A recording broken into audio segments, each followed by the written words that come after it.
ह्याच्यातला गमतीचा भाग जाऊ द्या, नाहीतर त्याच्यातच मला तिथं देतील अजित पवारांनी द्रौपदीचा अपमान केला.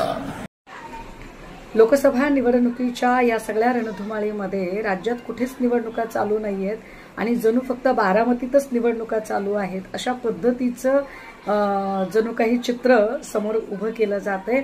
भारतीय जनता पार्टीचा जो डीएनए आहे त्यानुसार जाती जाती धर्माधर्मात तर भांडणं लावली जातात, पण बारामतीमध्ये तर भाजपाने एका कुटुंबामध्ये भांडणं लावली आणि नुसती कुटुंबात भांडणं लावली नाही तर बाई विरुद्ध बाई हा संघर्ष उभा केला.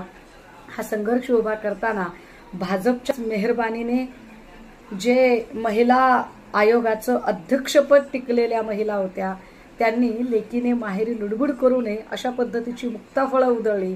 तर आता राज्याचे सन्माननीय मुख्यमंत्रीच स्वतः महिलांबद्दल बोलताना द्रौपदीसारखी अवस्था झाली असती की काय असं ज्यावेळेला वक्तव्य करतात तेव्हा महिलांवर शाब्दिक कोट्या करणे, महिलांवर विनोद करणे, महिलांच्या संबंधाने वेगवेगळ्या द्विअर्थी संवाद साधणे हे सगळं फक्त आणि फक्त करमणुकीच्या किंवा इतर क्षेत्रांमध्येच आहे की काय असं वाटायला लागलं होतं. पण जर राज्याचे उपमुख्यमंत्रीच इतक्या जबाबदार पदावरून महिलांच्या संबंधाने वक्तव्य इतक्या बेजबाबदारपणे करत असतील तर राजकारणामध्ये महिला काय पद्धतीचं पॉलिटिकल टूल म्हणून वापरल्या जात आहेत आणि याकडे भाजपच्या हस्तक असणारं किंवा भाजपच्या अगदी ताटाखालचं मांजर झालेलं महिला आयोग कशी बघ्याची भूमिका घेतं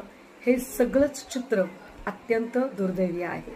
अशा घटना घडू नये, नाहीतर मध्ये मध्ये आम्ही बघितलं काही जिल्ह्यांच्या मध्ये एवढी तफावत पडायला लागली की 1000 मुलं ज्यावेळेस जन्माला येतील त्यावेळेस आमच्या तिथं 850 मुली जन्माला येत होत्या. 790 पर्यंत पण मुली.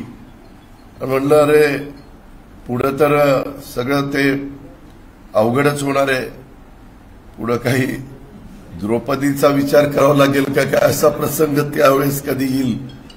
ह्याच्यातला गमतीचा भाग जाऊ द्या, नाहीतर त्याच्यातच मला तिथं देतील अजित पवारांनी द्रौपदीचा अपमान केला.